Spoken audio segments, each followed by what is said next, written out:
Welcome to the Digital Drawing Dojo. I'm your sensei, Tim the Illustrator.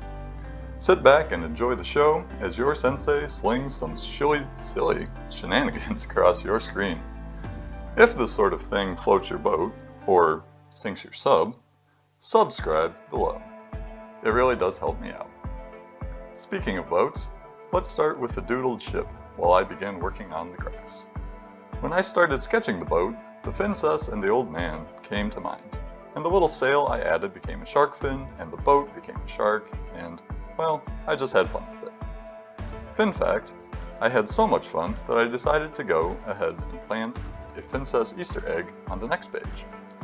But you'll have to wait until the whole book is finished for that. Ah well, back to the shark boat. Or should I say, shark boat ooh-ha-ha. With all of this boat stuff going on, I thought I would mention that the text began reading, "He slurped up a boat, but didn't start sinking." However, I liked the S alliteration better, so I swapped in ship. Let me know your preference in the comments below. Anyhow, here is the final text in a deep sea epic voice. Toads ate himself armor, then later while drinking, he slurped up a ship, but he didn't start sinking.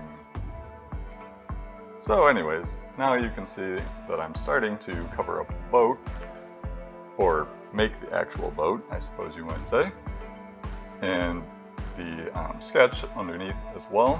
So just working in different browns and trying to get some wood grain in there, just make it look a little bit more boaty.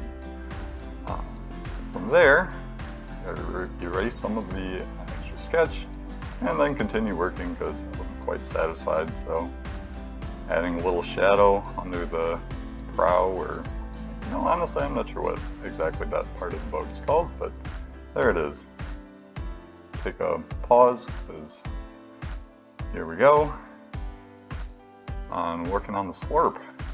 So that's its own layer with the boat, and just sprinkling in some lighter blues to kind of get that like sea spray sort of look. So here we go. Kind of looks like a Christmas tree if you look at it from the right direction, which is kind of fun in its own right. And oh, there it is. So I decided to change the text officially down there, which I did, and continued working, trying to get a few spots where maybe the sun would have caught some of the spray, something cool like that. So it turned out that I put everything on the wrong layer there. Sometimes that will happen. I'll start using my brush on the wrong layer, and then I won't double check over on the right, and then I mean there's workarounds, so it's not a big problem, but anyways, that happens periodically. And there I was, just adding a little bit of a wave-like effect to the edge of the drawing. Thought that was kind of a fun way to tie everything in. And here we are beginning on our good friend Totes, who you may remember is blue because he ate some special grass a few pages back. And so here, just kind of loosely following my sketch, and the darkest color as kind of an outline first, and then layering lighter colors on top of that, just to kind of fill our good friend in here.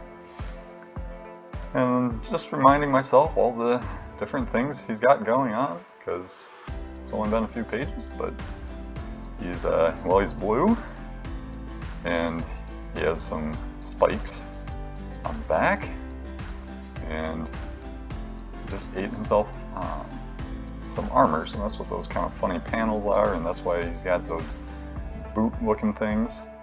Here's another layer mishap where I had to get that all sorted out, but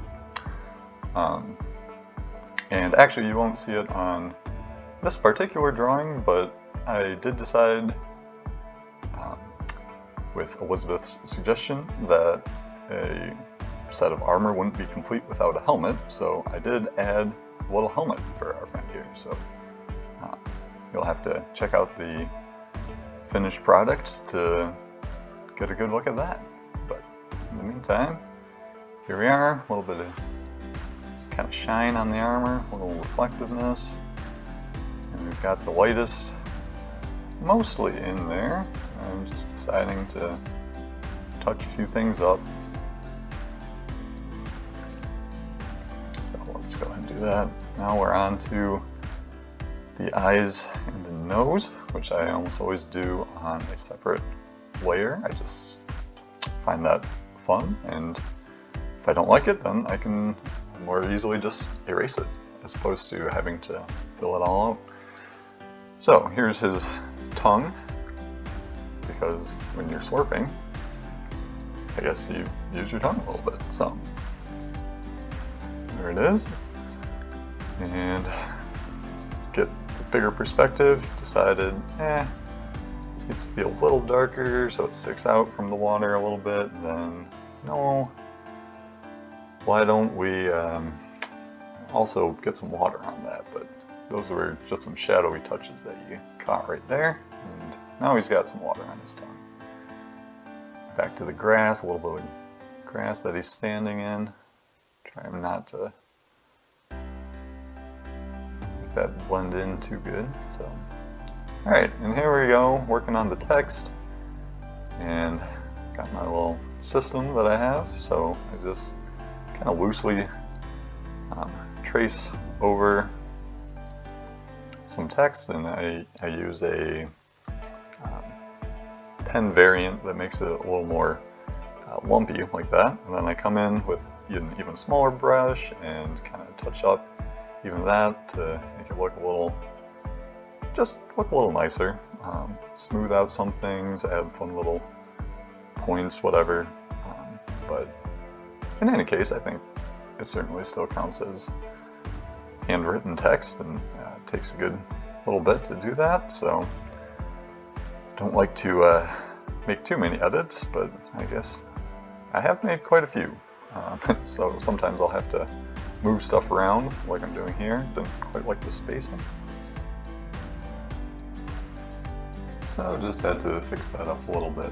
But here we are at the mostly finished page. I hope you enjoyed the journey. That was at, I believe, 16 times speed. So it took me about an hour and a half, I would say. And hopefully took you considerably less than that. But anywho, until next time, this is your sensei saying sayonara.